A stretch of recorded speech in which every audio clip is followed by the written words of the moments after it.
Well, today was the 13th annual Gillie Girl Sprint Triathlon held in Camillus. It's an all-women's triathlon that raises money for breast cancer research. But as you'll see, the event encourages women to engage in the sport of triathlon and builds a health community in the process. Half a mile swimming, 15 miles biking, and a 5K run to top it all off. Run fast, 1 mile at a time. How do you do 1 mile at a time? That sentiment used not only by triathletes enduring the course, but also by women who are fighting a battle off the course, breast cancer. The original race director was Eric Prager, and he had a relationship with Beth Baldwin. And they brainstormed and they said, we can raise a lot of money for the Carol Baldwin Foundation. The purpose of the triathlon is to raise money for breast cancer research. The Baldwin Fund, established 21 years ago in honor of Carol Baldwin, is committed to finding a cure. But the race has another purpose, bringing women together. I enjoy the swim portion of it, and it's fun because there's a lot of cheering still on the other parts. You can't really hear the cheering when you're a swimmer. The power of community building through sports is on full display in the last surviving all-women triathlon in the area. Seeing like the sunrise, I got to see the sunrise like kind of coming up, like the beautiful clouds, like the fog from the lake was coming up. It's just so beautiful, and having everyone here cheering us on. Biking, running, and swimming for a cause, and having fun while doing it. Look at the energy here. The energy is amazing. And then when you see all these women running out of the swim and they're all smiling and they're having a great time, you can't beat it.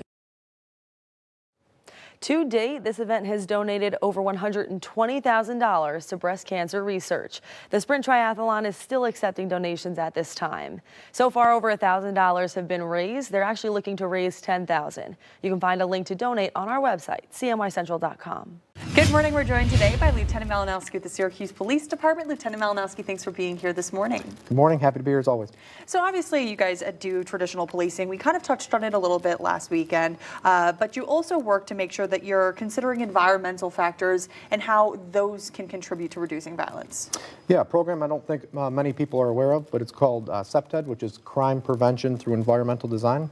And it's a program where we'll go in beyond traditional policing measures and we actually look at the environmental factors to try to reduce crime. A lot of it comes down to lighting, cameras, and fencing, but it's really an environmental approach. So if you look at the picture here on the screen, you could see, say this was a house, we would come in and we would say that there's a lot of overgrowth. So we would remove those bushes you can see before and after, install lighting, and open up that space. Criminals don't like to be seen.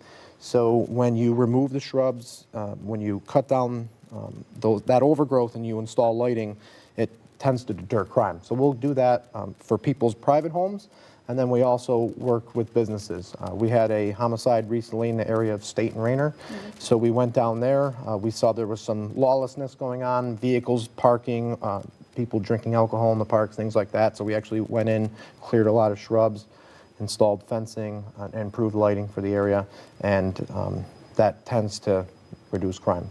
And so if people are listening to this and they're like, I kind of don't know where to start, or I want help and I want to make sure that my property is safe, what can they do? Yeah, so I would say reach out to your local police department. If you live or work here in the city, we'd be happy to do it. We do assessments all the time. You can contact us, probably through our social media would be the best. But we'll come walk the property and we'll give you some advice. It would be probably adding, usually it comes down to fencing, lighting, cameras, but we're happy to do it. And again, it's just part of that whole approach to try to reduce crime, not simply just proactive policing efforts, but looking at the environment and working with the mayor's office to reduce gun violence. It's a whole combined approach. Like you had mentioned, there are some other programs as well, like from the Office to Reduce Gun Violence, and you guys are definitely kind of working collaboratively with them and kind of making sure that everything is coming together. He even mentioned gravel, right? Gravel will change something. So you guys are doing a lot of different things to try and make people feel more safe. Yeah, like one thing that people don't think about, but the landscaping around your house matters. So if you were to have, say, stone surrounding your property versus mulch, if people were trying to break into your home, you would have a crunching sound as someone walking on rocks. You might be able to hear that if someone was breaking your house. So there's all these environmental factors that go into place.